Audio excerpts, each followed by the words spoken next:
Hello, parents. It is Mr. Jim, and did you know it's time for story time? My podcast, Kids Short Stories, was created for our own kids. You see, my wife loved the stories I was telling to them at bedtime, and she wanted me to record them so that they could listen to them in the car or maybe during quiet time. It's now been downloaded millions of times by kids all around the world as we turn their ideas into amazing adventures. You see, kids send in their story ideas, and then I create an awesome adventure about them. Maybe they're stopping the bad guy, finding a lost treasure, or riding a unicorn through the clouds. With a new adventure every single day, we have a lot of fun together. And it also decreases screen time, which we all know that battle. Well, my friends, search for me, Mr. Jim, or Kid Short Stories. So listen to Kid Short Stories on the iHeartRadio app, Apple Podcasts, or wherever you get your podcasts. Are you guys ready for today's adventure? Me too, let's go! It's Kiss FM, Easy on Me. On this Friday morning, that is Adele, her new album, 30.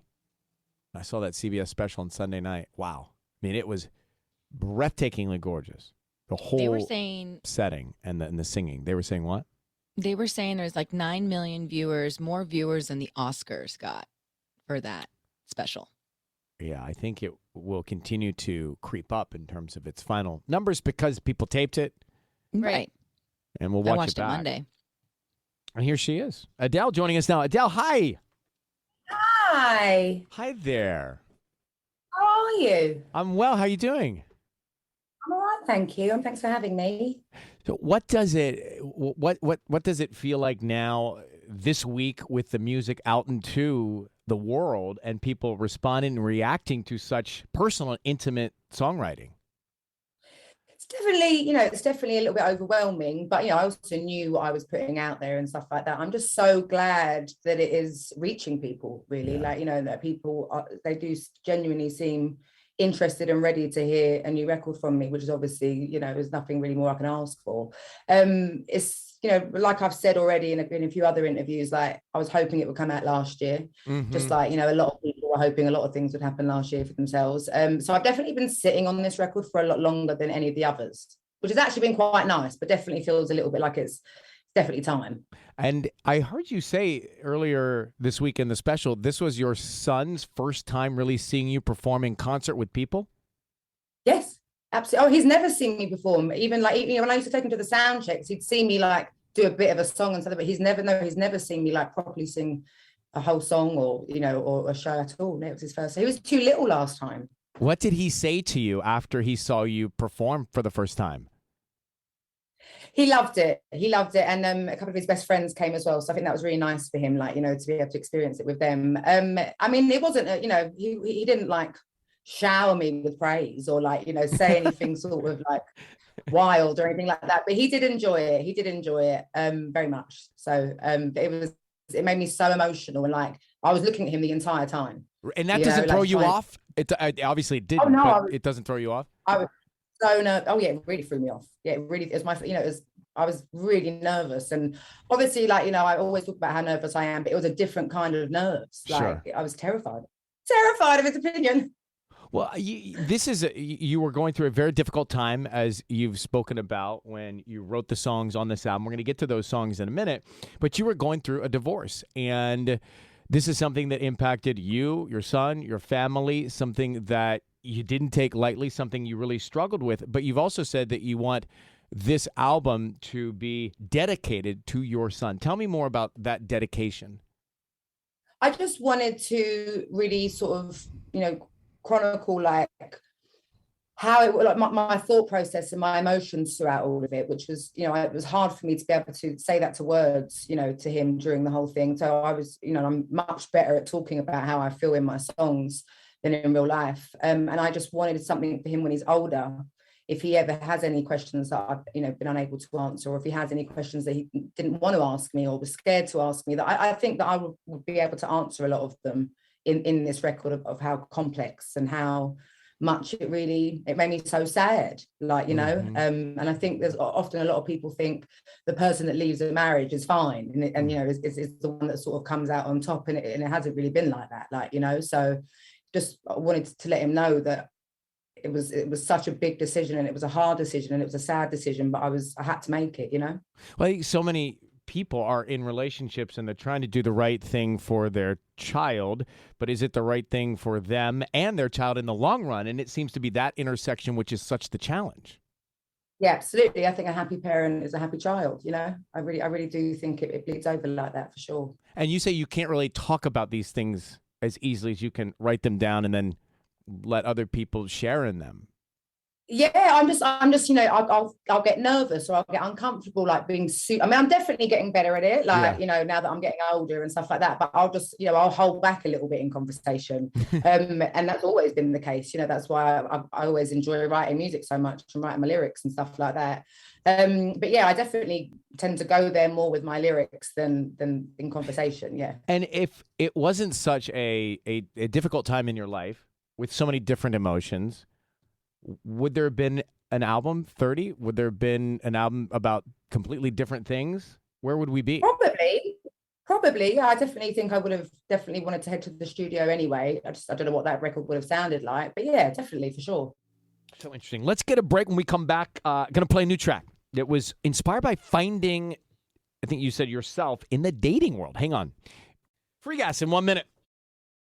All right, sis, thank you. 102.7 Kiss FM.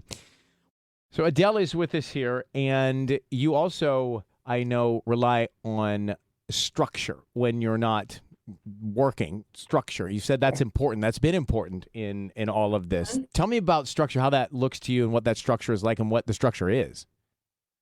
I just, you know, I like knowing what I'm doing every day. Even if I'm not doing anything, I like to know that I'm not doing anything. But it's normally, you know, I get up and you know, do breakfast and stuff like that, drop my kid at school, I tend to go to the gym, and then I'll come home and, like, you know, sort myself out after that, and then I'll either go to lunch or I'll, you know, go to the grocery market, whatever. I love going to the supermarket. It's my favorite thing to do. Why do you like that? I like that too, actually.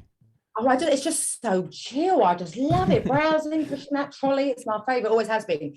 And then I'll pick my kid up from school. Now, look, we've basically got a mini farm going on at the house. I've got like 2 dogs, a cat. We're about to get a lizard, like a tarantula he wants as well. So I have to, you know, sort out all the animals and stuff like that.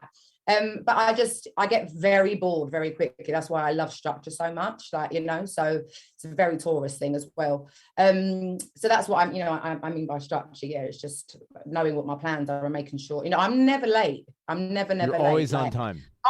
Always on time and always early, normally, like, you know, so. Where does that come from? Where does that come from? Many artists are not.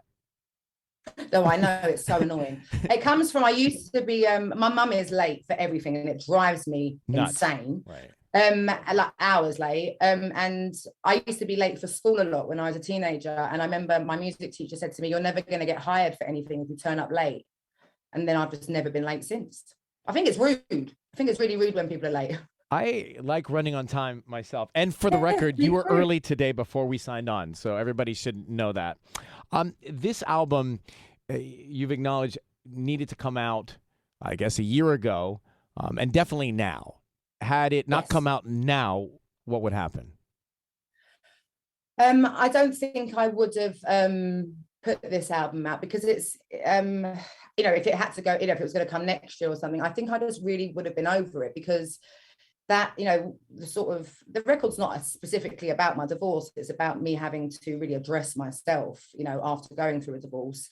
And I did that. I've done that. Like, you know, I'm not still going through the hard part of that, you know, recovery and stuff. And so this album and having to talk about it is in the past for me now. And I just feel like it's kind of held me back a little bit from really moving on. Because I knew this record was coming and stuff like that. And next year would have been too late. It just wouldn't have come out. So yeah, I would have definitely started something else. When you have to I was so hesitant. Pardon? When you have to sing the songs, does that not let you move on? No, I'm fine. I can get into the songs, but also like I can, you know, be very kind to myself now, you know, for when I'm singing them and stuff like that. And I definitely get emotionally involved with them, but not to the point where it's like bringing them back up. I love singing my songs. Like there's not really, I don't think I'll ever be, you know, not up for singing any of my songs. I really, really love them. They're like my little babies. But yeah, I don't know. It's just, it would have been just too much. I think it just would have been too late. I would have been too far removed from the experience of making this record to be able to put it out next year. Let's get to one of your little babies right now. This is, oh my God, this you co-wrote this song about trying to date again. Yeah, it was like the first time that, I sort of got out of bed to even eat something or bloody brush my teeth. And I went out with my friends, and it was like, I just suddenly was like, oh my God, I'm single. And it was just people, people, if someone was hitting on me or whatever, I'd be like, I'm married. What the hell are you talking about? And then my friends would be like, but you're not. And yeah, LA is definitely not the place to date, because most people here, you don't know what their agenda is, and stuff like that. And it's just, it's very small, LA, especially if I don't really hang out with that many celebrities. My closest friends here aren't famous at all, but just everyone's been with everyone, it feels like, which really ain't my vibe. How long were you actually single? Oh, I was single up until I got with Rich. Oh, so it was, all right. So you were in that small circle for a while. But also dating in America, no, I wasn't in the circle at all. But dating in America is different to at home. So it's it's going on a date. That's what is it? And how do we do it? Well, if you're actually with someone in England, we'll be we're going out with right. Oh, I'm going out, it's been like that. But here, I went on a couple of dinners with people, and I was like, oh, hell to the no. I was like, nope. The song that was inspired by that, it's Oh My God, Kiss FM. 102.7 Kiss FM. Oh my God. New music from Adele. 30 is out now. That one has got some tempo, Adele.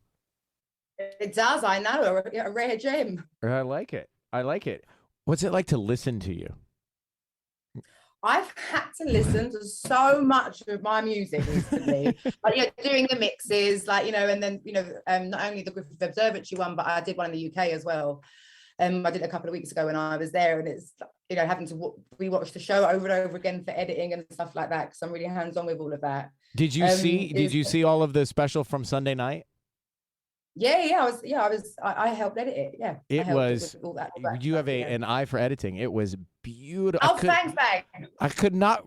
The sun was setting perfectly. The sky with the clouds. Did such a good job. It was, and the Hollywood sign framing it in the background. It was really magical. Thank you for your candor. Thank you for the vulnerability in the music too. It really is. It touches so many people. We are grateful for your time today and this new album. Thank you so much. Good to see you, Adele. See you soon. See you soon. Thanks so much. Bye. Bye. Bye, guys. Bye. Tickets to our sold-out Jingle Ball presented by Capital One. We got them next. The incomparable Adele there.